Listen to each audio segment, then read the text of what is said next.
Dudipalooza action fanatics, and welcome to a brand new edition of the Bulletproof podcast. I am your host, Chris the Brain. Joining me, as he often does on this program, it's Ryan Campbell. Oh, you got some Blade Runner in my Die Hard. No, you got Die Hard in my Blade Runner. Oh yeah, the analysis is here already, as is the Toyman, Chris DePetrillo.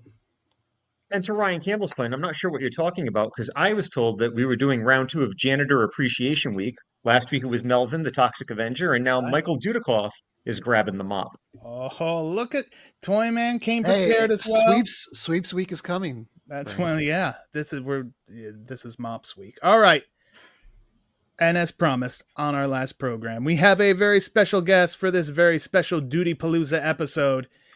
For the very first time, it is the DTV connoisseur himself, Matt Poirier. Welcome, sir. Yes, thank you for having me on. I'm sweating out a little bit. I've got 10 grand on the Neptunes to win tonight, and they're not looking good. Yeah. So, yeah, I have my money on the Meteors, but it reminds me of like back in the 90s when MLB did that one night. They called it like the future game, and they renamed the teams like the New York Comets or something. They had weird space-aged uniforms.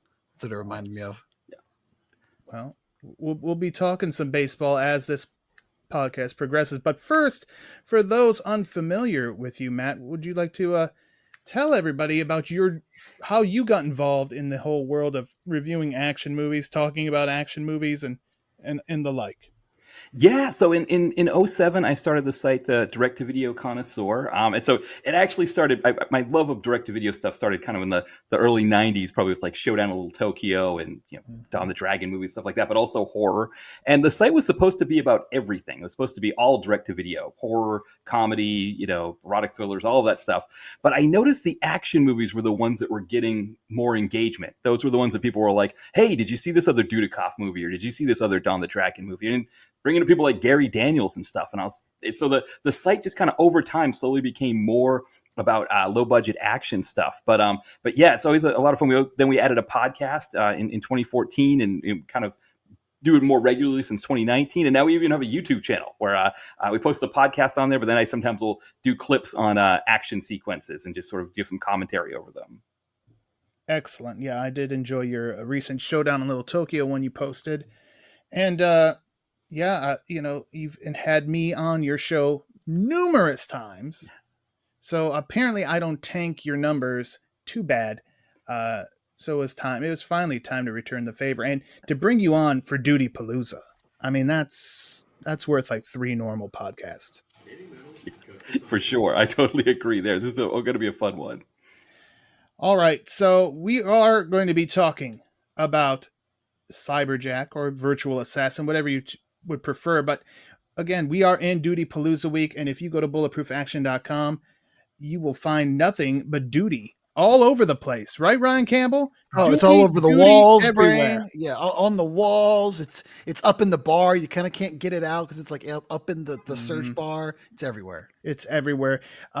You could check out Matt Spector's review of Fugitive Mind. Tomorrow, as this drops, I will be presenting Michael Dudikoff from A to Z. A little extra work was put into this one, so I hope you check it out. Toyman, you're going to have a Dudikoff review as well for Musketeers Forever. Yeah, I know Matt loves that one. Yes. When you're wading in the post-canon waters of duty, it can get deep quick. Toyman, Lee Majors, that's the whole reason you're doing it. I mean, Lee Majors is a draw. I am a fan of the Fall Guy, and he played a great villain in Out Cold, if you guys have seen that one. No, I haven't. But I feel like I need to come in the spirit of one. Ski School. Oh, okay, that makes sense. Oh, I have seen that, the snowboarding movie. Yeah, from 2003 with like Jeremy London and everything. Yes, I've reviewed that on the site back like in probably around 2007. So it's been like almost 20 years since I've seen it now. Yeah, that is actually, it wasn't 2003, it was like 2001. Yeah, that movie's over 20 years old at this point. But no, I have an affinity for the ski comedies. Ski School is actually one of my favorite movies ever, and Out Cold was a nice PG-13 follow-up to that one. Yeah, and somehow there's a review of Ski School on bulletproofaction.com. I loved I Out snuck Cold. that one in Out there. Cold was awesome. All I right. feel like I need to do one, Brain. Should I do? Have we covered Navy SEALs versus zombies? Yes, We did.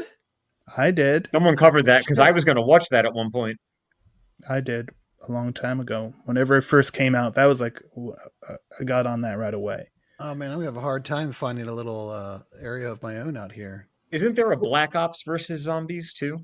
Yeah, but I don't think Duty's in that. I don't think he continued. Well, Ryan, you're going to have a bonus post for us because you're going to be watching the new Tron movie. That's correct. Yeah, maybe I'll find someone in there that I'll just lie and say it was him. Well, Dudikoff was in the first Tron. He was. That's true. There you go. There's a connection. See, Matt's paying dividends already. And you're here on this episode to talk about Michael Dudikoff. So you're part of Dudipalooza as well. You know, I know people want to be involved. We're also, you know what, we're going to have as a bonus next week, Deathstalker. But unfortunately, there's no Deathstalker showing here, but our friend Sean Cavender is going to go see it, and he will have the brand new Deathstalker review for us as well. And you know what? I was told by someone that it is a top 5 of all time movie. Can anyone guess who told me this? Chad Cruz. Sounds like no. It sounds like something I would say. It does. Chad Cruz is not going to see this movie until 2029, so you're wrong, Toyman. Matt, would you like maybe they give him free tickets at the Firehouse? That could be. Matt, do you want to just throw a blind guess out there who said this was a top 5 movie of all time? No, I can't think of who it would be. You're going to say it, and I'm going to be like, "Oh, of course that." No, you're not going to know it. You're not going to know it. But it was our good friend Paul London. They had a showing out in LA last night as we're recording this, and yeah, I saw he sent that at probably midnight. Yeah, it was like 3:00 in the morning, but it was midnight his time. So, yeah, he was very excited. He wants to see it again. So I don't know him praising anything that's come out in the past 10 years. It's you have to earn Mr. London's praise. So I was already excited about it, but now I'm really excited. And yes, I don't know if it's going to be available on digital. I looked and I didn't see anything, but yeah, we might have, if it gets on digital, we may be able to do ourselves a Deathstalker podcast here. I mean, usually if they're doing limited release in theaters, it's only for like a week or two before it's going to hit VOD widespread. I think it might be one of those Alamo things because I know that's where Sean's going to go check it out. Oh yeah, that makes sense. So that's coming up as well. Again, bulletproofaction.com. We got plenty of duty and some other extras too next week or this week as this drops. All right, guys, let's get into this CyberJack, aka Virtual. Which let's start here. Which title do you prefer, Toyman? I would say CyberJack because that's what I remembered it as. All right. Ryan Campbell, I know this was your first time viewing, so do you have a preference? Yeah, definitely CyberJack. Virtual Assassin just sounds so bland and generic. So it doesn't really involve. Fitting for the time, though. Yeah. Matt? So I first saw it as Virtual Assassin, but I had a third title in my head, and that was the Many Befuddled Faces of Michael Dudikoff. That's what the title I was going with. That's a good one. I too like the CyberJack name more and more. I think I saw it as Virtual Assassin first, but CyberJack really feels more like what we're talking about because it's a hijacking and cyber and It's also just a cool. How did that not catch on? If you think about like all the kind of hacker type names that were getting tossed around this time, that one's a really cool one. Why didn't it stick? It's a very great close to mystery. Free Jack, the one with Mick Jagger from what was it? I'm going to do like a 2-hour long YouTube long form essay on why CyberJack didn't stick as a colloquium for hackers in the 90s. Maybe because people were too busy cyberjacking to care at that time. Possibly. See, now you stole my joke that I was going to use later in the film when the guy's trying to have phone sex in the lab. Yeah. Well, you can use it again. You've already beaten me to it. He beat something too, or wanted to. How about that? You like that one too? Well, all right, I guess you had a stroke of luck. Oh, very nice. All Come on, guys. let's start. Can we start here? I'm not starting nothing. It never ended. Okay. Well, we start off, and Matt, again, you've been doing this stuff since 2007, so I'm going to defer to you. Has any other action movie started with a Stephen Hawking quote? I don't think so. I guess the closest would be they weren't the Cyber Trackers. Was it the first or second Cyber Tracker that ended with an Ayn Rand quote? So this might be like the only time that you see it started with it, but usually they put them in at the end somewhere. Yeah, I really want to leave you with an impact. But yeah, we get Stephen Hawking's quote about computer viruses. This one directed by Robert Lee, who would also direct Duty in 1999's The Silencer. And now I'm going to defer to Ryan Campbell because now we see a spaceship. I love spaceships, Brain. I know you do. What did you think of this spaceship?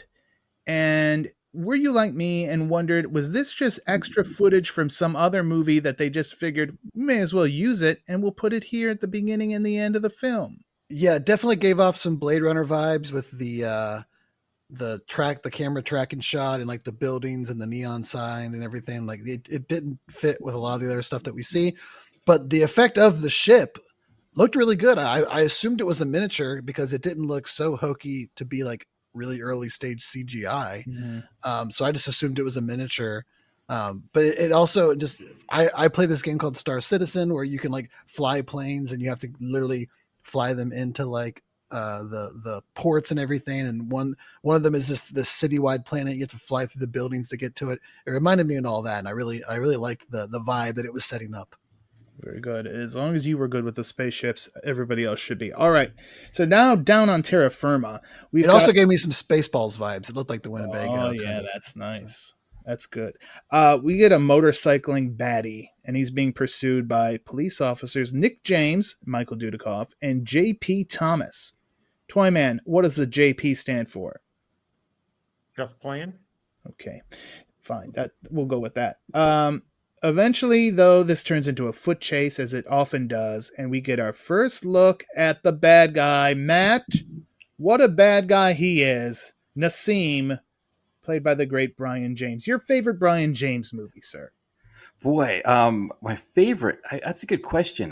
Because I like, man, I'm trying to think of what my favorite, because I mean, you say Blade Runner seems to be the easy one to say. Armed and Dangerous, I always like that one as well. But then like for the direct to video kind of stuff, God, there was one that he did with Wings Hauser where it was like, I can't remember the name of it, where they were playing these guys who like had this virus that they were going to die, but they didn't have any symptoms of it. So like Wings Hauser would play like chainsaw roulette and stuff with it. And I don't know why I can't think of the name of it. It was like something like Zero Hunter or something like that. People listening are yelling. We always like to have that moment where we know someone out there is yelling at their device that they're. I can hear their keyboards clacking now. Right. Like, ooh. That's exactly the sound it makes. Oh. Perfect. You want me to do the sound? Mm-hmm. I'm scanning the IMDb list to see if I can figure it out. Yeah, it's. Toyman, why don't you just say Showdown and we can move on. I mean, I was going to say Showdown, but I was going to build up because Brion James has another connection to a famous DTV janitor. Oh, that's Billy right. Blanks was the Kung Fu janitor in Showdown. So we're appreciating janitors of all walks of life here today. Oh, man. Is that the shit or what? I'm going to tell you what. I will throw on my extra did you know? Did you know that Brion James had a very small role in one of the corniest yet most beloved by the fandom movies of all time? He was one of the security guards in Kiss Meets the Phantom. Okay. And of course, you could get Kiss figures at figurestoycompany.com. He was also good in The Fifth Element. That was one. That's what I immediately clocked him as when I saw it. Was he's like plays the general in The Fifth Element. Yeah, Dead Man Walking was the name of the one I couldn't think of. That's the one he did with Wings Hauser. But I actually forgot Steel Frontier. That's probably my favorite now because that's a great PM one. Yeah. Check out the PM Entertainment podcast. Matt was on that episode, folks. That's right. I forgot about that. That's right. Yeah, I shouldn't forget. Yeah, you do 9,000 of these a week, so I can understand. So what was the one that we talked about not that long ago on the? So we didn't do the podcast. The one with Robert Patrick.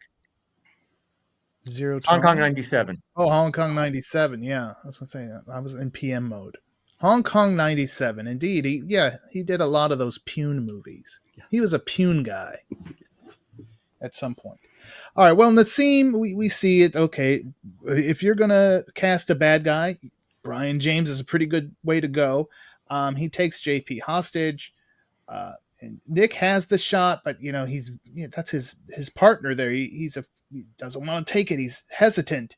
And he's like, all right, well, then drop your gun and I'll let her go. Nick does that. But of course, Nassim shoots her anyway. And now we find out that this has been something that's haunting him, Toyman. And he's not dealing with this in the best way possible.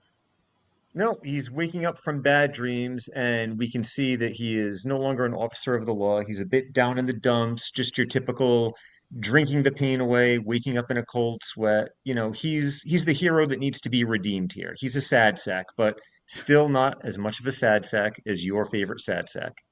Tim Baker, you're the saddest sack of sacks that ever sacked, you sad bastard.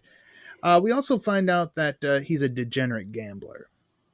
Which, when you start drinking, you start making poor decisions. Of all the ways, if you want to look at this movie as being like a, whenever you do these kinds of 90s, late 80s sci-fi takes, you're like, okay, what did they get right about our time today? Degenerate sports gambling, turns out. They were right on the nose with that. Right, very good, yeah. And it's so easy to do nowadays. You don't even need a bookie that'll come jump in your Airstream trailer. You just right on your FanDuel ain't gonna come knocking on your door. Not that I've heard, but yeah. So he loves to bet on his favorite baseball team, the Neptunes. We joked about it earlier, but I do also appreciate going out of their way to make like a futuristic sounding instead of just going like the Mets or something. Right. I do like how again, setting the stage, we don't have the budget. So what's some ways that we can do some world building without needing to, go above and beyond? It's little things like this. And the Neptunes, like these are teams stolen from the Jetsons. Right. And it's a thread that goes throughout the entire movie. So it's not just a throwaway thing. It's a big part of the film.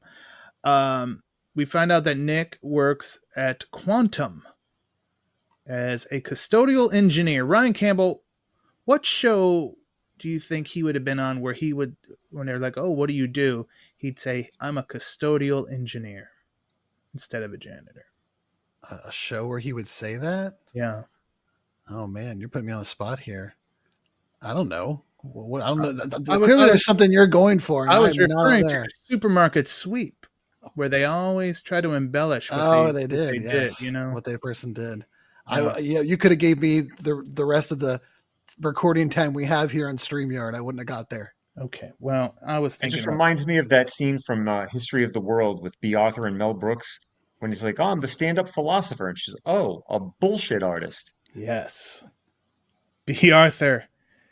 I'm glad we got B. Arthur. There's your reference. Thank God. There's your 70s sitcom reference, folks, right there. Oh, B. Arthur. Maud herself. Also Dorothy Spornak. So yeah, he works at Quantum. He's a janitor. We meet Dr. Philip Royce, played by Duncan Fraser. And I'm like, I saw his face and I'm like, I just recently saw this man in something. And I had to cheat though. I'm like, I couldn't do it. I couldn't come up with it. And he is the cop, the Irish cop in Time Cop when they go back to and the guy jumps out the window. The stockbroker jumps out the window and dies. And he's like, poor bastard. Tomorrow could have been a brighter day. I loved that. I love Time Cop. But when I watched to cover it for World's Most Dangerous Office Buildings, the fact that a bastard got thrown in there was really a bonus as far as I'm concerned. But yeah, he plays Dr. Philip Royce here. And Matt, he has developed quite a unique computer virus. Yes. So it's more, it's like combined with like living cells of some sort. And so it has the, or like neurons or something. He explains it to the guy who owns the company and this Japanese guy that wants to invest. And Right. he says, this virus isn't just a virus, it's like an inoculation. It goes into the computer and knows how to find where all the weaknesses are, and it will tell you what the weaknesses are. Now, his daughter, Suki Kaiser, isn't so sure about this, but hey, it sounds great in theory. Yeah, she's very transparent, Ryan Campbell, and she's like, "Well, there's some problems with this." Yeah, it gave me some Spider-Man 2 vibes, the back to formula kind of thing where yeah, she just she's in it for the science, and she believes in it, and she's letting her conscience be her guide, is just straight to say that there are some problems, and those that are more concerned with where the funding's coming from and delivering on what all that money is being paid for, sometimes you got to be selective in kind of the truth that you say is what they're trying to get across. Right. If she would have said nothing, she wouldn't have been lying. As far as Neil Jervis is concerned, Jerry Wasserman, who also starred with Duty in an episode of Cobra, which is going to be a recurring theme as well. But he's like, you know what? These guys, they'll figure it out, though, Japanese businessman. Look, they're smart enough to make it. They'll figure out the last part, which I guess is all right. What could go wrong? Right, exactly. What could ever go wrong in these movies? Nothing or everything. Which do we want? How do we want this movie to keep going, or do we want it to end right here? And the Japanese businessman bought it, and everybody lived. No, we don't want that. So our first problem, though, is after work. Alex's car won't start, but conveniently, Matt, guess who's parked next to her?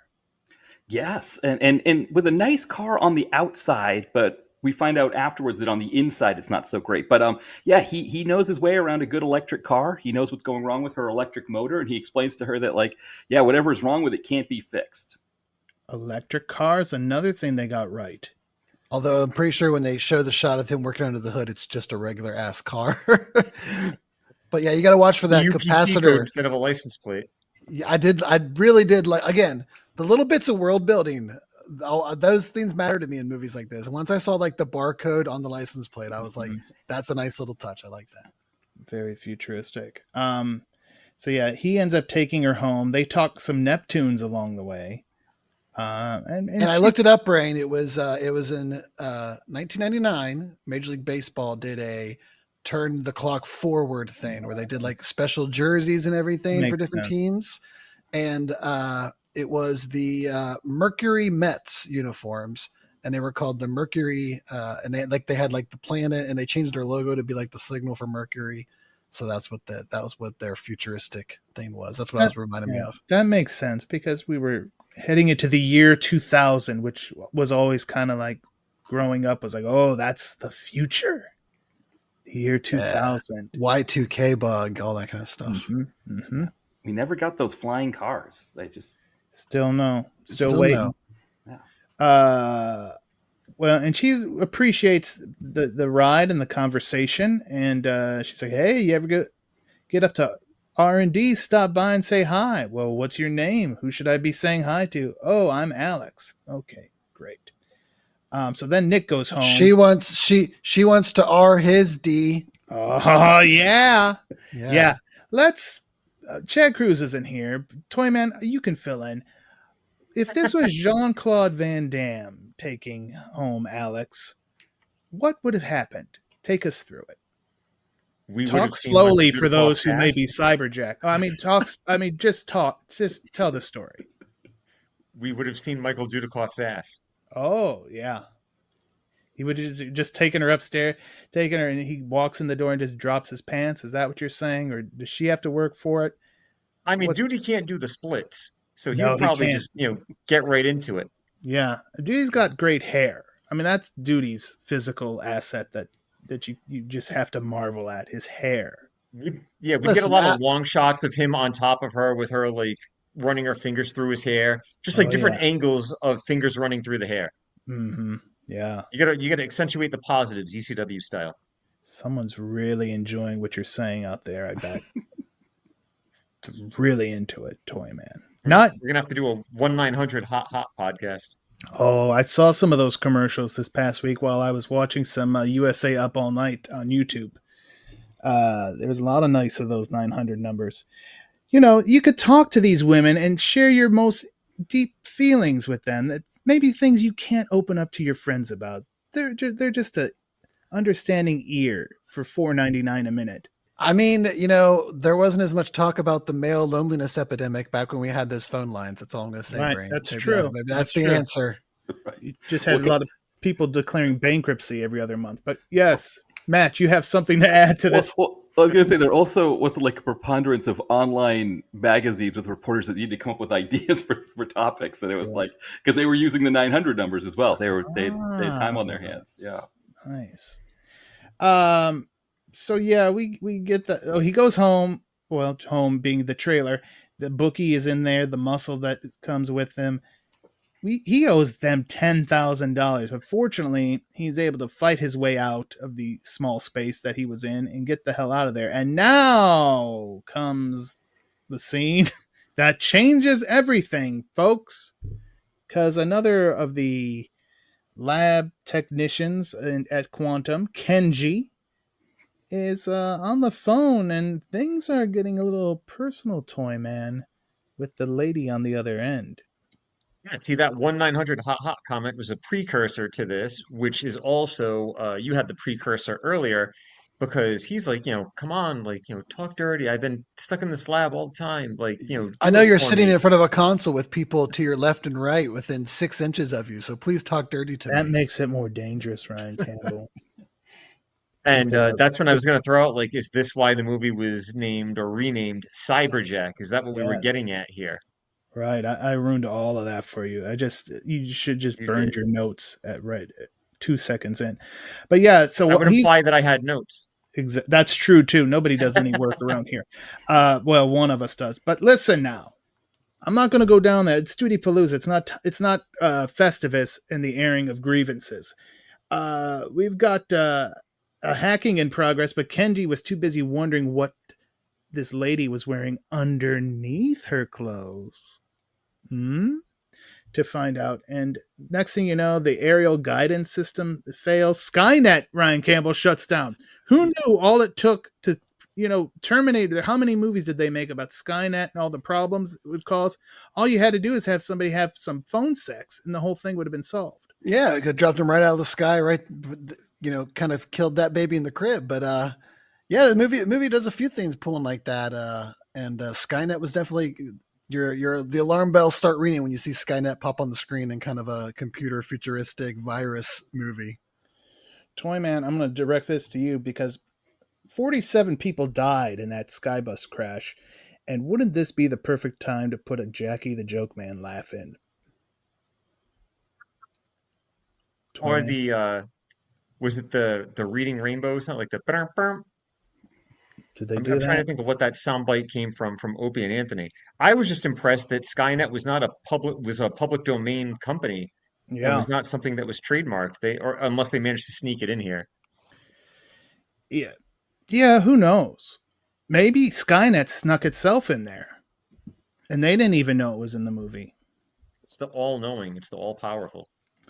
Well, anyway, the next day, obviously, things are tense because they're like, oh, we may have been responsible for those 47 people dying. Shh. So, yeah, things are tense there. But Nick is doing his thing. He does, in fact, make it up to R&D, but he's there in a janitorial capacity. And Alex is like, do you ever wish you could go back in time and do things differently? And he's like, every fucking day, lady. Amen, every brother. Fucking day. Hey, want to hit? And she join the club. Pulls out the flask. And now we meet quite a character, Matt. It's Johnny the security guard.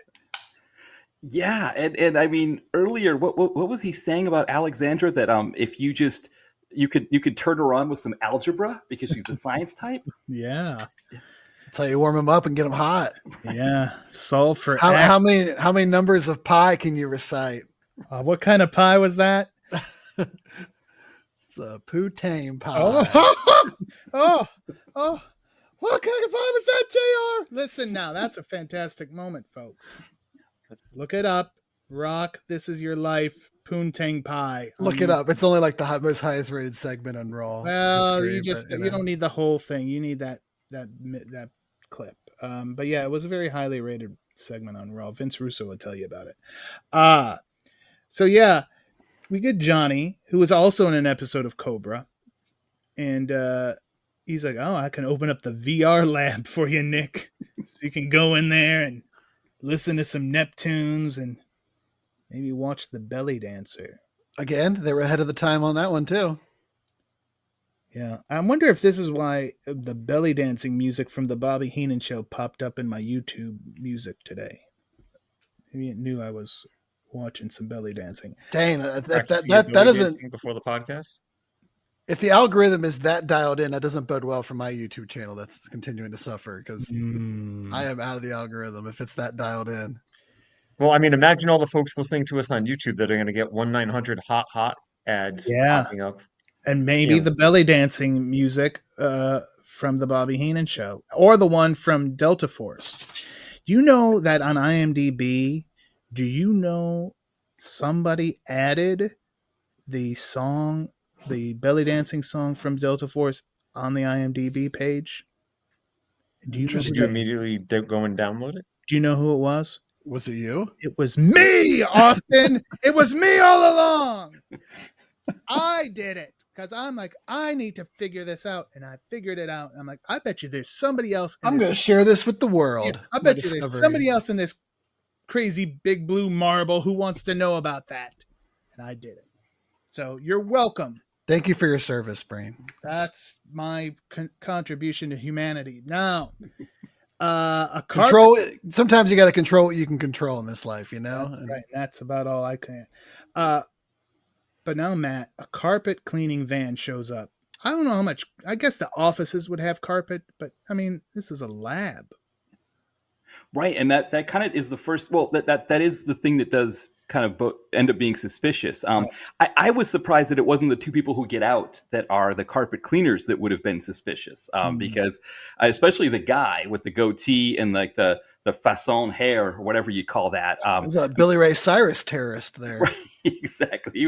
He was straight out of. The funny thing too is he's from Ottawa, Canada, so it's actually his natural accent, but his accent sounded like William Forsythe in Firestorm trying to pretend to be a Canadian firefighter. But it worked, I guess. Yeah, it doesn't take long to figure out this is very Canadian. It's just a lot of these actors were in. I mean, you mentioned Cobra, but I mean, there were people in The Crow, Stairway to Heaven. There were people that were acting as recently as the Arrow series. Like this was essentially Canadian central casting right here in CyberJack. Yeah. And we couldn't get a Gary Robbins. Yeah, that's Come on, true. It was scary. He was already in the future. Was he on an exclusive agreement with Jalal Mary and it could only appear in his films? That may have been it. I don't know. He was loyal. He was a loyal guy. Or maybe he was on the wrestling circuit that when they were doing this, and who knows? Was it Demolition Huck? What was it? Yeah, it was Hux. Demolition Hucks. That's what it was. Yes. Stupid. What does that even mean? Anyway, the carpet cleaners show up and they're like, "Oh, we got to go to the 4th floor." And Johnny's like, "Well, wait a minute. There's no carpet on the 4th floor. Don't you mean the 3rd floor?" And then Johnny dies.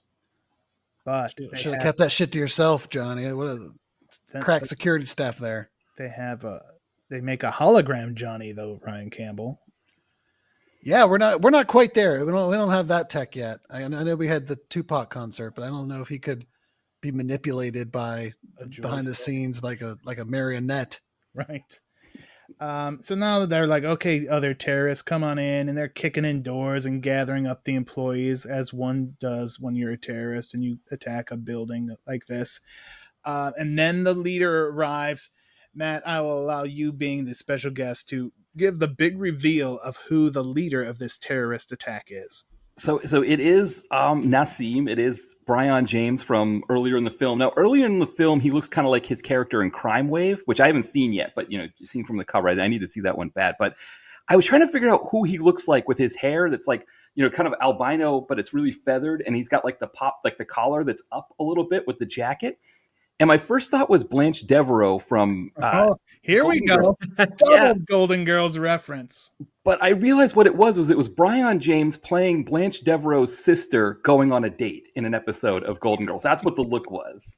Thank you thank you Now for that's hilarious because I had my own note as to who he reminded me of. So I appreciate the sitcom reference. I was going to say he looks like he was dressed up for Halloween as Kiefer Sutherland from The Lost Boys. Oh, yeah. I was thinking about just because we watched it recently with Stacy Keach and Class of 1999. Who had the better albino? We're on an albino overlord tech guru villain kick here. I think Stacy Keach still has it. I think he had the eyes. He had the eyes. Yeah. And just the cut in general was better. And he drank milk because he loves white so much. So yeah, Nassim is there. We get he's got a whole crew. He's got Numb, who I recognize from Rumble in the Bronx. Then he's got his lady, Megan. And what an interesting fashion choice she reveals, Ryan Campbell. Yeah, I appreciate how he, as a cult leader, he allows each of his minions or followers to kind of have their own identity. Right. You've got Cowboy Guy. Yep. You've got like Mad Max Warrior Princess person. Yeah, you've got Cool Runnings. Yeah, everybody gets to kind of bring their own identity to the game, and I appreciate that. Yeah. So we can make CyberJack action figures. Exactly. They were trying to get action figures made. And, that's something we can all relate to because how many action figures have we been trying to get made here on this program? With was the VR belly dancer playset? Was that like one of them? Oh, yeah. That is a Chad Cruz comment. You have officially taken over now. You've taken that mantle, Ryan Campbell. That's the one your dad would have bought you for Christmas. Like, oh, it's just a toy, honey. He'll like it. It'll make him a man. I'll help him build it. Mm-hmm. I bet you will, Dad. If you put like a special glasses that were included in the kit, she turns naked. Or turned it upside down. I don't know. If you build it, they will come. Oh, here we go. All right.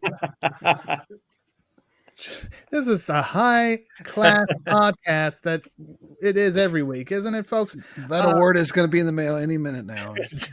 So Jervis, though, he's like, hey, this is my company. What the hell? He did. Just kill him. And I was so happy he died. I'm sorry to say. But Nassim is like really impressed with this invention of Dr. Roy's. And he's like, I could turn it into a super virus that creates global chaos. Which makes sense because he's bad. Now Nick, and that's all you need to know. That's right. As far as his motivations go. He just wants to cause chaos. Some men want to watch the world burn. There you go. Nassim is one of those men. Nick emerges from the VR room, possibly looking for some Kleenex. I don't know. But he finds hologram Johnny, and he's like, wait a minute. Then he finds dead Johnny under the desk, and then he realizes he's locked in. There's no way out of this place. And we now have got the start of our Die Hard situation. Yep. I didn't realize you could hide inside a hologram because when the bad guys are going by, it's like, all right, where did Nick hide? And he's literally just kind of like behind the image of the hologram. Can't you, if someone's like sitting where the hologram is, doesn't that kind of corrupt it? Can't you like see through it at that point? The opacity must not have been turned down on that hologram. I'll take your word for it.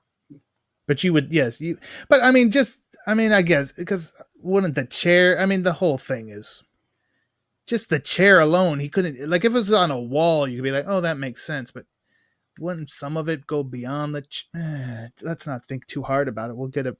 We're thinking harder than the scientists working in this lab. You're right. Kenji was very hard at work earlier. So yeah, Dr. Royce then's like, okay, I gotta try to shut this freaking virus down before this guy gets a hold of it. And he does. He like locks it, but he doesn't get to shut it down. And then he's killed. And now his daughter, who just watched her father be murdered, is forced to unlock the virus, and she has 57 minutes to do it. So now, Matt, we get the race against time aspect added to the movie. Yes, and also I guess there's this idea that she wants to stall. So she's, but she doesn't know that there's a fly in the ointment out there yet. So she's just stalling for the sake of stalling because she doesn't want this guy to get this technology. She doesn't know that there's a sort of a Hail Mary kind of loafing around the building, hiding behind holograms and things like that. Exactly. But Cowboy Travis knows about it. And this is where now he's like, hey guys, we got a fly in the ointment. And the guys start rushing over to where they're instructed to go. A bullet gets Nick in the arm, or at least grazes him. And then he does what any great janitor would do, Ryan Campbell. He escapes via garbage chute. That's right. I would like to welcome everyone to the Die Hard portion of the film, where we are now flying the ointment, wrong guy at the wrong time. One man against a terrorist organization, and he's also now been wounded. He's been kind of nicked in the legs, so he's kind of limping around, not quite shoeless, walking through broken glass, but he's in the air ducts. He's sneaking around. He's trying to just muck up the works. You've seen the movies, you know what's going on. He does make it the air duct in the ladies' room. Which is kind of a little bit of like Hero in the Terror. Isn't that where the guy would pop? He was stealing women he'd pop out of the wall. Your favorite, Ryan Campbell, Chuck Norris stars in that one. So yeah, I would only hate it if there was a Hero in the Terror 2. Oh, Hero. I'll catch it in 10 years, maybe. Okay. Bastard. The air duct. Oh yeah, so he's talking to Alex. It's like, it's up to you. You've got to stop this guy. What, me? I'm the janitor. But now Nassim is smart enough to realize that the reason he disappeared is because he's in the air duct. So now we get bad guys in the air duct, and Matt, we get rid of one of the bad guys in very epic fashion. Yeah. Just happens to be, he's climbing up trying to get him. I think the guy he kills is the stunt coordinator, Mark Ackerstream, who did some other stuff. White Tiger, I think, is probably one, but he was kind of close to blowing up. He ended up passing away like in '98, but he did a bunch of these, and he did like shows like Crow Stairway to Heaven. So he kind of knew some of this cast here. But I guess it's one of those deals when you're the stunt coordinator, you can pick an epic death for yourself, and so he's in the elevator, he's kind of in a elevator shaft or something, and the Dudikoff sets him on fire, and it's a huge flames there. It's a pretty nice deal. It was good. And then Nassim's like, okay, these men can't do it. I'll have a woman do what these men can't do. So he sends Megan out. And now we get some cops, and we get quite the stereotype here, Ryan Campbell, because the cops show up and they got donuts to share with their buddy Johnny. Oh, they don't just have donuts. They are excited as hell to share these with Johnny. Like they know the exact ones that he will like. And I'm guessing, Johnny's a security guard. Maybe he's an ex-cop and this is like he retired and this is his gig. So they're like going out of their way to go see their buddy who has to try these donuts. So their poor hearts are broken when they get to the window, and the dead-faced, uncanny valley version of him is waving, saying that his wife told him that he's too fat and can't have any donuts, and they sheepishly hang their heads in shame and walk back to the car. You take the donuts back to the car, and that's when they're like, wait a minute, Johnny's not married. That's how distraught they were, is that they like clouded their ability to even know that he wasn't married. And Nick is up like in a window, maybe a couple floors up, just trying to scream his head off to get their attention. But they're the glass is too thick, and they're just despondent. And then Travis uses the laser cannon. And that laser cannon, was anyone else reminded of Ed 209? Do you think like OCP sold them some spare parts and they're like, yeah, it didn't work out as a standalone thing, but maybe if you mounted it to a wall, you get better results. For sure. It definitely gives off those vibes. Also a little bit of shopping mall vibes with the laser effects and everything. Shopping mall. Yeah. We're in the season. As we record this, I have plans that tomorrow night I will kick off my scary movie season, and a shopping mall is a very good possibility to We be. get to the when we get to the police drone later, that also gives off some vibes. That does too, yeah.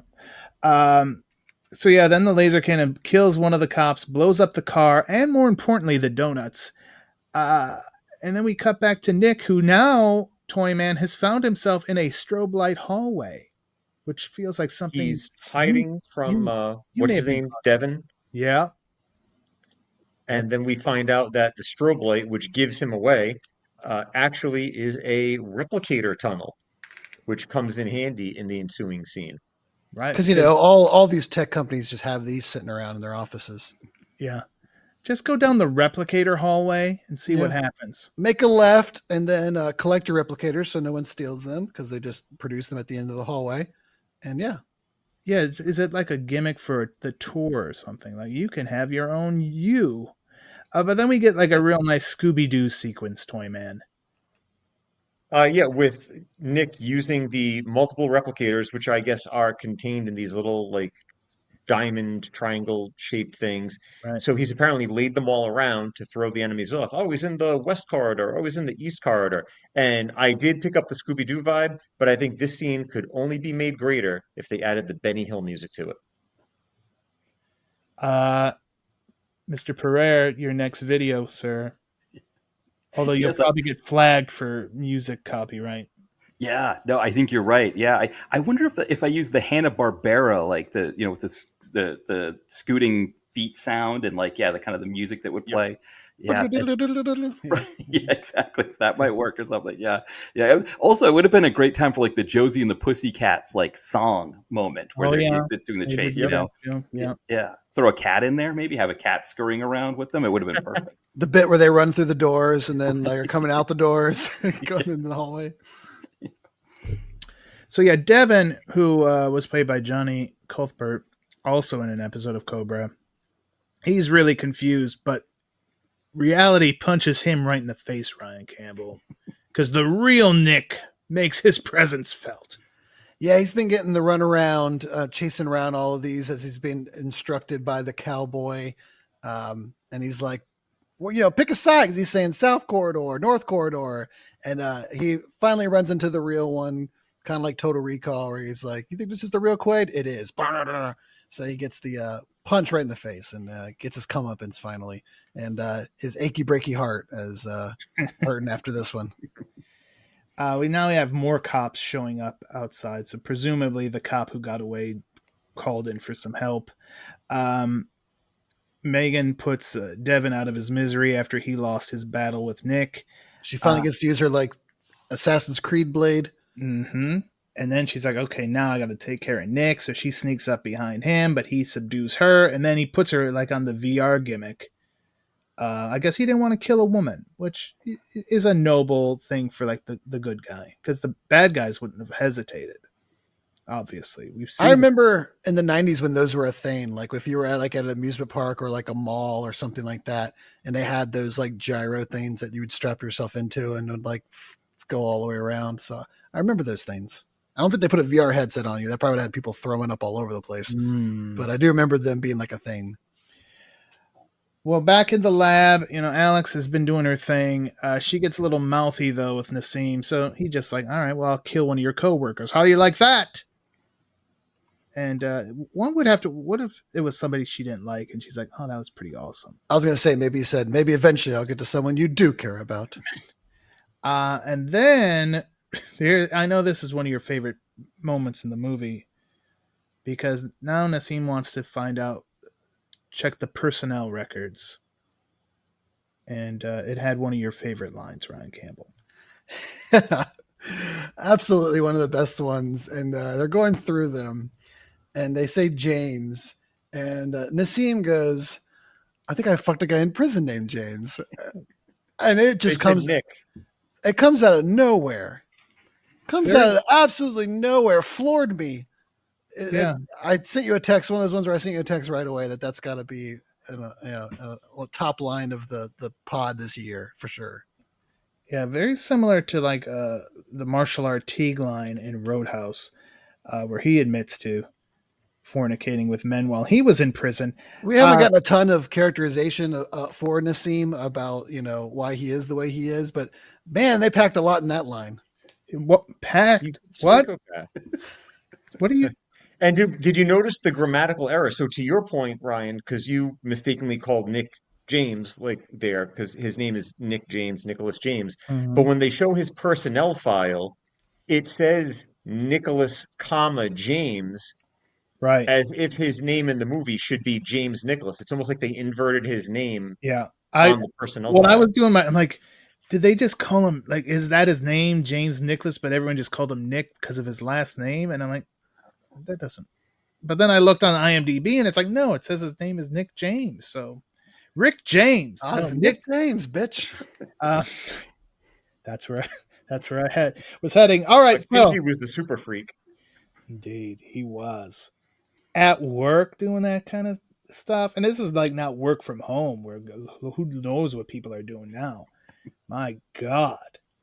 But yeah, back then, again, though, it was that risk. It was excitement, a little voyeurism in there maybe too. I don't know. So where were we? Oh yeah. Now now he knows that the janitor is Nick, and all right. Now comes the police probe, Cyclops, which this one more reminded me of like the Empire Strikes Back probe droid. Yeah, that's a good one. It was like Herbie from the Fantastic Four cartoon. Oh yeah. From what year did And that? actually from the new movie too. They included him in the new movie. That's right. Well, what year did this cartoon come out? And please share with us. That was what, 1977, 78? Thank you.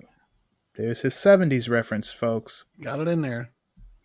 You got it in there like Nassim in prison. Oh, again. Ryan Campbell's officially become Chad Cruz. Well, hopefully only on the podcast and not for the website, because I'll never get another post from him. So now the scene, they send in the Cyclops, and the scene's like talking to Nick now. You better come up here. I'll kill another hostage.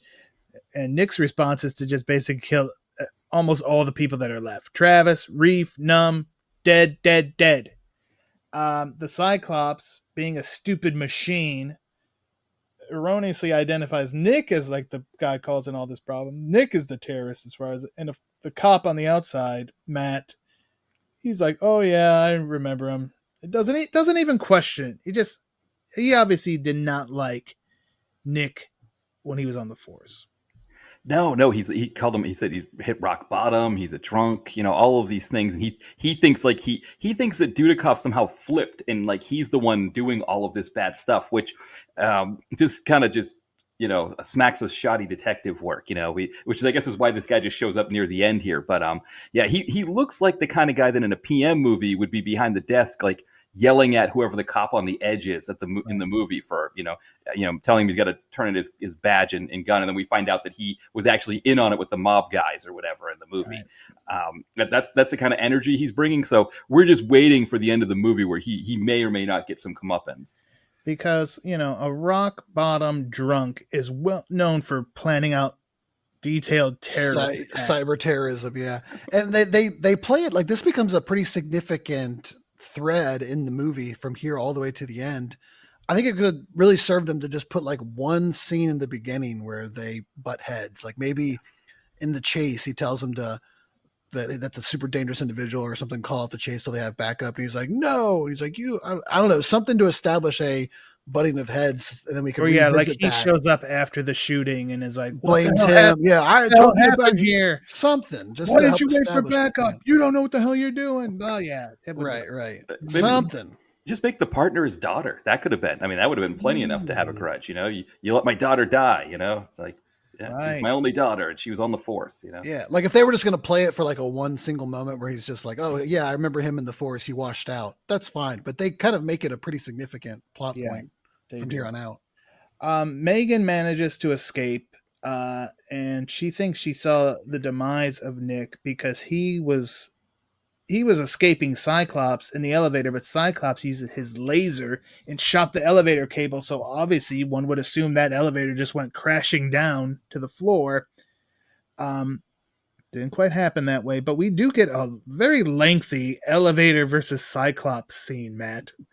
What if you ever wanted to see a probe fight an elevator? I guess this is the movie for you. Yeah, well, the other thing too is that Dudikoff is like reaching underneath because I think he's trying to get out of the elevator. So he's like reaching underneath when the Cyclops decided to start like smashing from underneath the elevator. Yeah. So his arm is getting stuck. He's already been shot in the left shoulder on the other side, which is a common thing, in the 90s. Heroes usually got shot in the left shoulder because there was this idea that that was a good place to get shot. I don't know if there's ever a good place to get shot, but that seems to be how those movies would do it. So I always you'd think by this point he wouldn't have any use of either arm, but between getting one crushed in the elevator and one getting shot, but he seems to have pretty good use of it after. He's just able to pull his arm out of there and let the Cyclops do his thing. All that cyberjacking has built up the strength in his arms. And he's drunk too, so he might be numb to a lot of things. The SWAT team does show up. I don't know why they weren't immediately called after. If the cop called, like, yeah, this laser blew up my partner in the car. Maybe you should bring up the heavy artillery right away. I don't know. I'm no police person, so never mind. At this point, Alex has stalled us for as long as she could, and she now has unlocked this virus. And Nassim's grand idea is to actually have the virus inserted into him. Ryan Campbell, your prison joke. Go. Yeah, they didn't lean too much into it. They used the word like it was a bio enhanced virus or something multiple times, but never implied that you could insert it. So he makes that virus his prison bitch, and the virus makes him the prison because it goes into him. Yeah, I guess, but consent is key. He wants that. But indeed. All right, now listen. And they seem to use the same effect for the virus that they used for Don Wilson's son's boombox in Bloodfist 8. Remember the electrocuting boombox? Oh, do I? Do I ever remember the Oh, God. That's a St. Patrick's Day tradition to watch. Could that be one of those accessories in the toy where it's got like the lightning effect that wraps around it and stuff? You're gonna have to ask the Toyman. You can like hear it crackle. It's got like a little speaker. You get like the. Do you guys have lightning effect accessories, Toyman? Like little, like the Hasbro Power Rangers toys have? Mm-hmm. We do not, but that is something that I've pitched as we move forward. Everything right now is pretty much just like human based.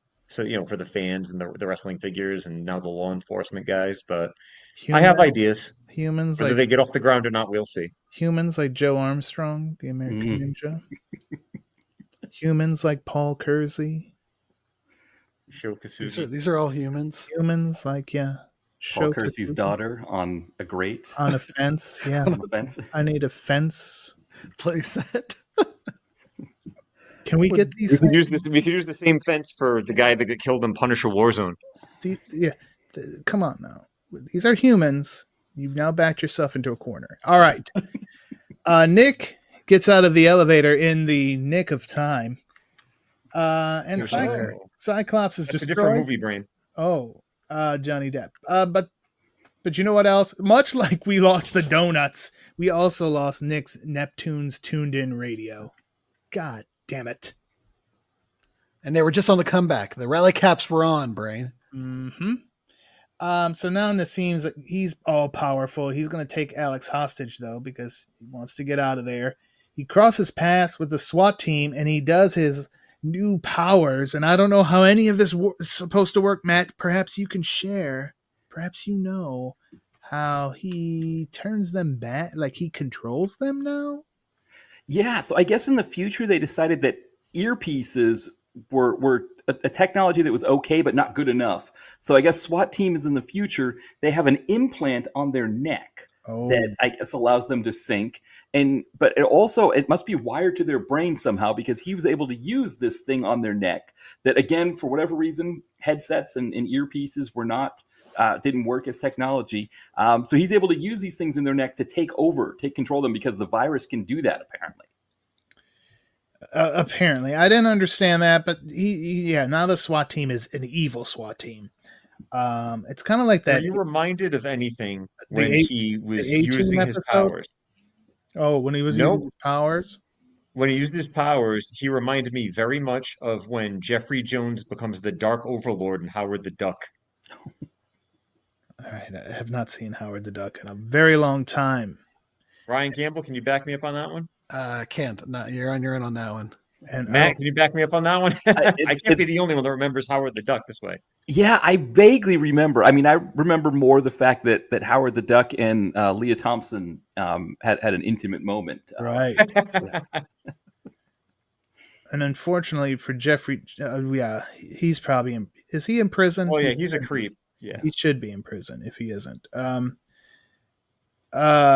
yeah, Nick, Ferris Bueller was right about him. he was. So Nick gets into a shootout with Megan, and you know, everyone probably told Nick Ryan Campbell that drinking was going to be the death of him, but ironically, it saved his life. And that's just sometimes, you got to really commit to the bit, even when the world is against you, Brain, and everyone's telling you that you just got to stay committed to your beliefs, Brain. And he is committed to being a drunken, and it saved his ass this time. That's why I've been doing this site for 11 years. So then Nick makes his way downstairs after taking out Megan, but he's immediately arrested by that asshole cop. And they're taking him out to the car, but now it's cops versus cops, and Nick uses that opening to get the hell. He gets in one of the squad cars and is in hot pursuit of Nassim and Alex. And you think, oh, we're going to get a big high-speed chase scene here, right? No. Computer, where are they going? They're going here. Cut to the warehouse. Cut to this tower that they're in, where apparently these are the computers that control everything. And I don't know. This is like the World Wide Web hub. We're limping to the finish, Brain. One of those AI farms that Meta just built. Mm-hmm.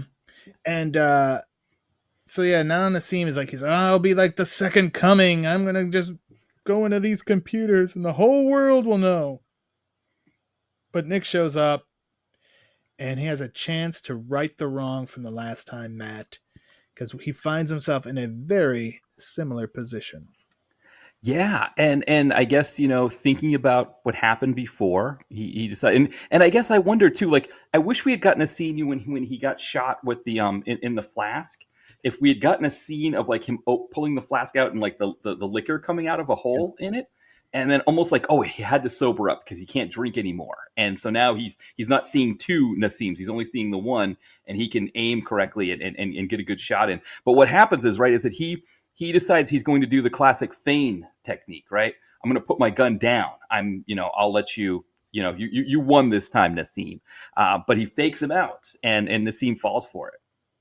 And I should point out, I did mention Time Cop earlier. The guns were recycled from Time Cop, the futuristic guns. I did like that kind of circle design of them and everything. I didn't. Yeah, that's interesting. I didn't catch that. And yeah, so of course Nassim has to say failure is in your DNA. You're just like goading them, like but then dead. Like that's all it took. But now, just when you think it's over, Ryan Campbell, now that he's dead, this virus just escapes out of him. Yeah, you have to wonder if the body, because they say when you die, like you could poop yourself or something.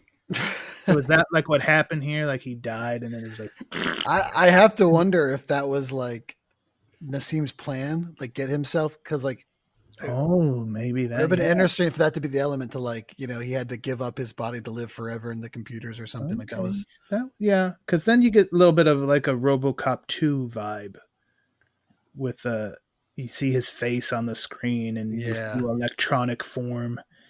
And it's all just the effects that you could tell, like some dudes messing around in the AV club were like, we can make this look really cool. And they just used all that stuff. See, you had a much better explanation. Again, I just thought he shit the virus out. I just thought he wanted to be Max Headroom. That's also another good point. So yeah, he could still throw, but you know what, Matt? Alex has a freaking program for this. Yeah, well, because remember earlier on, she had talked about having a kill program, or something that could kill or end this at the very beginning. So it's like Chekhov's kill program or something. There And you go. right, fortunately, it doesn't take a lot of work to put this kill program, because I mean we're running out of time here. That the credits are if you're watching on Tubi, you can see there's only so many minutes left in the movie, so they got to get this together. So you got to get your goggles on, because the loose ends are starting to fly together all over the place. And it fortunately, she's Chekhov's kill program comes in handy here. Yeah, she does it. She shuts it all down. Then we find out the Neptunes win. And then we just hear the voices of Alex and Nick as they're on the space bus. Where are they going? Where do you think they're going, Ryan Campbell? It looked like somewhere tropical, but yeah, my guess is there wasn't enough in the budget to build a set for what the inside of the space bus looks like. They got away with it earlier by just using what looked like footage of people in a bus. Yeah. And like from security camera footage. So yeah, probably just not enough to really put into building some sort of elaborate interior bus set that they wouldn't be able to get multiple uses out of. So we just get some voiceover, and but it is a nice shot of again the cool bus miniature or however they did that, and they sail off into the sunset. Classic finale. Matt, being the guest, what were your final thoughts? Well, I mean, I think especially when she kills the program, I got to say, when she's leaving the building, and then, of course, when they're joking around on the bus, going on vacation after, but even just joking about the game, for somebody who just saw their father violently murdered in front of them, she seems to be doing okay. And, it's good on her. I probably would have a lot of PTSD from that and probably wouldn't be so quick to go on vacation, but she does okay. But yeah, the movie itself, this is one I've seen a few times, and it moves at a pretty good pace, and it's kind of what you want for just this kind of thing, where it's just a goofy kind of Dudikoff movie that it kind of, I guess I'd say, gets you to the church on time. It does what you need it to do. Yeah. Toyman. This was a fun one. It's not one that I would rank high on my list of duty releases. Obviously, the American Ninja films. What about came first 90s and foremost. duty releases? I was gonna say, for 90s duty releases, this is a fun one. I appreciate this one. I enjoy this one. It's very basic. It's not all that graphic. We get brief nudity. The deaths are pretty PG-13 and simplistic for the most part. But it's just, this is a Saturday afternoon, 2 o'clock. You're folding the laundry. You got nothing to do. Turn on some CyberJack and enjoy yourself. Ryan Campbell, do you CyberJack at 2:00 on the Saturday? Oh, and when the family's around, it's what you have to do sometimes, Brian. Get it in when you can. But Okay. folding the laundry and then having to wash the laundry again because it got messy, But yeah, I always love when we do these direct to video movies with a sci-fi twist, because sci-fi it's so hard to nail, because in some ways you can spend millions of dollars and it can look bad, and you can spend no money and it can look fantastic, and it's somewhere on that spectrum. And of course, most of these movies don't have the budget, so it's always really clever to see how they make things work, how they kind of trim the edges and fool and do the tricks and all that stuff. And I think there's some really clever ones in this movie that shows, you can always tell kind of how much they care, how much the filmmakers care by the effort they put in. I think that some of that's in here. Like Matt said, it moves at a good pace. Just when the movie starts to feel like it's lulling a little bit, it's kind of when the Die Hard section kicks in, and that it all kind of cranks up again. So it was really enjoyable. There's a few little loose ends here and there. Like we talked about the how they could have done a little bit more with the cop rivalry thing, and maybe there's a little bit more meat on that bone they could have got. But I really enjoyed it. Yeah, I think this movie, I forgot how much it jams into its runtime. There's pretty much something going on at all times. Again, you said there was a slight lull, but then we get into Die Hard and we're good to go. And Duty, not the super white meat babyface hero that we've seen him in other movies. He's a flawed hero in this one, and that was an interesting take as well. So I'm glad we did watch CyberJack as part of Dudipalooza, and I hope everyone enjoys Dudipalooza all week long on bulletproofaction.com. You could tell us about it on social media at Bulletproof Pod on X and at Bulletproof Pod on Blue Sky. at Bulletproof Action, Instagram and Facebook. And of course, Ryan Campbell, the YouTube channel as well. Absolutely, yes. And we want to shout out to everybody. We crossed the 2,200 subscribers count. So we are now at 2,201. We are on the path to 2,300. So thank you to everybody in the past few months since we've been making an effort to crank out more content there, that have gone over, listened, liked, subscribe, all those kinds of things. YouTube's a hellscape, and anything you guys can do to help, we certainly appreciate it. Matt, would you like to share your YouTube and your socials for everybody? Yeah, so the site is dtvconnoisseur.blogspot.com. That's where we can find links to everything there. But we do have the YouTube channel, which is DTV Connoisseur. Facebook is Direct to Video Connoisseur, and then Blue Sky as well, DTV Connoisseur. Then also my novels. My newest one is Nadia and Aiden, and you can find those at Matt R. Poirier Author. I think it's mattpoirierauthor.com, but also they're on Amazon. So if you type in Nadia and Aiden on Amazon, you can find the book there. And part of the reason you started your site is so everyone in the world could learn how to spell connoisseur. Yes. Yeah, I learned very quickly when I started the site, because the whole point of the name was that I wanted to evoke this image of like an Alistair Cook type with the ascot and the smoking jacket watching Dolph Lundgren movies. I thought it was like a kind of a funny idea, but I realized very quickly when I was telling people about the site, I was like, and how do you spell that again? And I was like, so I had a domain called mattmovieguy.com, but then I went on this hiatus that it was unplanned, and the debit card I used to buy that domain, that debit card expired, and I kind of forgot because I wasn't doing anything on the site to renew it. So I had to go back to DTV Connoisseur. And so, so now it's everybody has to get the N's and the O's and the I's and the S's all corrected. So it's a learning experience for me to next time if I ever make another site to not name it something like that. I don't think I ever don't look when I have to like type it. Right. Type it like if it's in my Google, but like if I have to put it on the site, I have to be like, what is it again? I just imagine like the SEO tags being every different version of connoisseur you could possibly have. Yeah, when I look at the site, it's all different letters put together. It is. And even I do it sometimes. Like somebody will be like, oh, what's your email? And so it's DTV Connoisseur at Yahoo. And so I'll misspell it, and then they'll be like, I got a bounce back, and I was like, oh yeah, you did, because I misspelled it when I sent it to you. Excellent. Well, Matt, I just subbed to your YouTube channel, so thank you. Appreciate that. Everyone, go do the same. Right. That's the point here. We're trying to help each other out, and there's enough space on these interwebs for all of us. That is absolutely right, and especially when we find someone so gracious and so wonderful as Matt. Thank you. Not everybody is that good. Not everybody is that friendly. Not everybody gels with everybody. You know what I'm saying? Yeah, this one of the things that I found when I started doing the site, especially with the action movies, because that's where the site ended up going. The amount of just kind of people just love these movies that would comment. You get a jerk here or there, but for the most part, people were like, I really love this movie. You should watch this one. Or if they didn't like it, it was like making fun of it with love. And it's like, this community of action fans, especially low budget and whatnot, but it just, we kind of just all love them. And it is kind of a thing where it's like, it just, it's nice to meet people that are like these kind of things as well. And just sort of, talk about, like a Michael Dudikoff movie from 1995, direct-to-video one. It's just a lot of fun.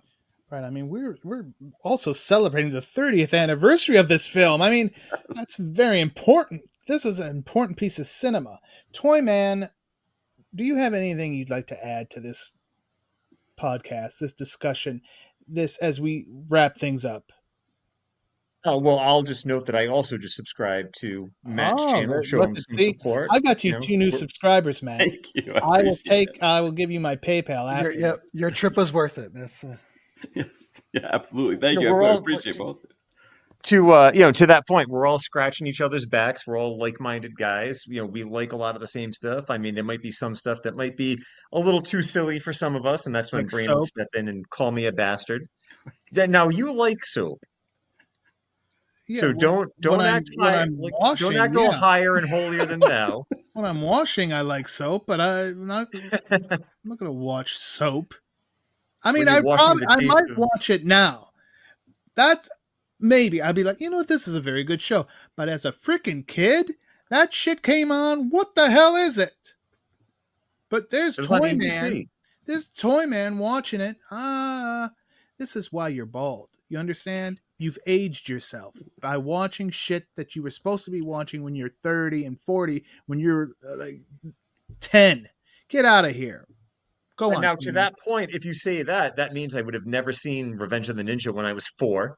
First R-rated movie I ever saw. Settle That down. means I would have never seen Sleepaway Camp and the Toxic Avenger before the age of 10, which now I have a 10-year-old who's begging me to watch Sleepaway Camp for Halloween. Like literally, like every day. Dad, can I watch Sleepaway Camp yet? Dad, can I watch Sleepaway Camp yet? I'm like, well, you know what though? Tomorrow, we are celebrating spooky season with my cousin. He's my younger cousin. He's in his 20s. Zach calls him his uncle, but he's an avid movie buff like all of us. And so he is doing a different horror or thriller every day for October, 31 movies. So tomorrow night, for the first time, he is going to watch The Wraith with us. Oh, yeah. And then at some point this month, he intends to watch Neon Maniacs with us, which will probably be when I have to do it as a rewatch for the podcast coming up. Covering that one, yeah. And then we're going to watch, I don't know if any of you gentlemen have seen it, a movie from about 10 years ago called The Final Girls, which is like a dark comedy thriller, which is, it's along the lines of the Happy Death Day movies, except instead of going back in time, the girl's mom was an actor in an 80s horror movie, and they are trapped in the movie.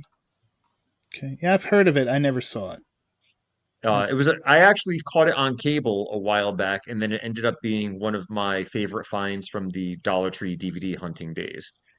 You know, that was some of the gold that those hunts produced. But besides that, we've got Musketeers Forever coming from me for No Surrender Cinema, and then I'm thinking that I will do something spooky for my post later in the month. So I will see what horror-themed or thriller-themed content I can bring to you fine folks who read our columns and listen to this show. Yeah, somebody suggested a while back a Jeff Speakman movie that had a bit of a scary. That's where I'm going to see if it's available. I will be covering it, like you said, towards the end of the month when we get into Halloween. Again, it is Dudipalooza. I mentioned it at the beginning. You just heard from Toyman, Musketeers Forever. Matt covered Fugitive Mind. Matt Spector. I haven't stolen reviews from you, Matt. Although I'm considering it and just saying shout out to the DTV Connoisseur because I didn't do any work today. So copy, paste, and here you go. I'm not going to do that. Some others might, but I'm not going to do that. Michael Dudikoff from A to Z. Check that out again. I had to do a little extra work because I'm addicted to doing a little extra work, and I hope it pays off. Also, Essential Episodes, Cobra, 1 season, but our friend Andrew Babcock, he's going to pick the best of that 1 season, and he's going to talk about them on an Essential Episodes. Brion Campbell will have Tron Ares. I want to keep calling it Tron Rs. It may be that may be what it deserves. I don't know. I really like we talked about this last week. I have no idea what to expect going into this movie. I was a huge fan of Legacy. No idea. So this will be interesting. And again, fun fact: Michael Dudikoff in the original Tron. Do you notice that it's Michael Dudikoff, Matt? To be honest, I haven't seen Tron since I found out who Michael Dudikoff was. So right. I just see his name in the credits and on IMDb, and I'm like, oh, he did Tron. Okay. I remember seeing Tron, like my uncle. I think we were over his house, and he had one of the this is early in the cable years, and it's like, we watched a Smokey and the Bandit or something. And then right after that, Tron came on. It was like, and I'm like, I think we had to leave. You can definitely tell it's him, but he does have that it's in black and white with the blue, it's his face that he's showing. But yeah, it's that Tron look, so it's a little bit hard. I just don't remember, and I think I may have seen part of it years and years later, but I don't know. I was never a Tron guy. I did have one random Tron figure, probably from a garage sale. But it was just the figure. I think they or a birthday gift from an aunt or something. That was just I think they came with bikes. It was just a loose figure, and he just probably got jobbed out by whatever else I was playing with. Bib Fortuna probably killed him, for all I know. So yeah, how about that reference, everyone? Bib Fortuna. He was the leader of the heel team after all the post Jedi. Yeah. And that's why I'm like, God, these toys suck. And then here came fucking Destro, and my whole life changed. Yes. Yeah, Destro is the best. I use that. I have a term on my site called the Destro effect, and that is if I'm watching a movie and the bad guy is cooler than the hero, because when I watch G.I. Joe, I always rooted for Destro. So yeah, the Destro effect. 100% with you. I love Destro's like when my friend brought the Destro figure in, I got news for you. That next allowance is like, we're getting G.I. Joes from here on out. Yeah. And I was in love with that. And to this day, Destro is just so awesome. And I gave him the jumping for his Destro. I gave him the Darth Vader voice when I'd play, and then the cartoon came out, and he basically had the fucking Darth Vader voice. You're like, I nailed it without the breathing issues. He didn't have asthma. But yeah, Destro, you're the greatest. If you're listening, please subscribe to our YouTube channel. And follow us on X, and I'll talk about you some more. But yeah, there was that. So yeah. Dudipalooza. As Toyman mentioned, we will be covering Neon Maniacs later this month. Oh, I want also a reminder that Sean Cavender will be covering the brand new Deathstalker, which is getting rave reviews from many people, especially Paul London. And yeah, we'll have Neon many Maniacs. Are saying Neon Maniacs. We'll have Maniac Cop 3 to complete our Maniac Cop on Halloween week series that's been going on. And yeah, Matt, what's going on your site coming up, or your podcast? Anything you want to tease us with? Well, so on the site, October is Hall of Fame induction month for us. So Duty's a Hall of Famer. Duty was, I think he might have been an inaugural Hall of Famer. Inaugural class. Yeah, so he's there. But this year, the class is Cole S. McKay, stunt coordinator from PM Films. We're going to be reviewing Three Musketeers that he directed there. Billy Blanks is finally getting in. So we're going to do Time Bomb just because I've reviewed all the other good ones of his. Imperial Entertainment, we're finally getting them in the Hall of Fame. So I think I'm going to do Sanctuary, Mark DeCasco's movie. Right. And then Kathleen Kinmont from Renegade, but also did some PM films and everything. She's also going to the Hall of Fame. We're going to do a movie called The Corporate Ladder, an erotic thriller that she was in. Erotic thrillers, yeah. Skin of Silk stockings. Oh, yeah. When I was watching those USA Up All Nights, there was a commercial for Silk Stockings, and I was in heaven. Know what other commercial I really enjoyed? There was a commercial for Sears aluminum siding, and they said, "You can trust Sears because we've been around for 100 years." And I'm like, "Yeah, that won't be around for 100 more." That worked back then. That meant something, but now I'm like, he ain't around now. You would know. You were there for the downfall. I was there for the downfall. I could have been the cause of the downfall. I don't know. I don't think so, though. I think selling everything off was part of it, and not keeping up with technology was really the nail in the coffin over there. But I had many good years at Sears. A lot of the toys and trinkets I have in this house were because of paychecks I got from Sears. So there you go. Thank you, Sears. Thank you. You're not as cool as Destro, that's for sure. Destro, again, if you're listening, this pod has taken some turns. It turned into a financial analysis podcast where we're breaking down the failures of Sears and Roebuck. Sears and Roebuck. First of all, getting rid of Roebuck. That may have been the first. That was the first nail in the coffin. You were a tag team, and now you're on. You can't always make that transition. Sometimes it's okay to just be the greatest tag team of all time. You don't have to separate. Right. You separate, not as good. All right. Anything else we want to talk about, gentlemen? No? We're good? No, I think everything's covered good. It all. Everybody, enjoy Dudipalooza. Thank you so much for listening. And as always, stay tuned for more of the Bulletproof.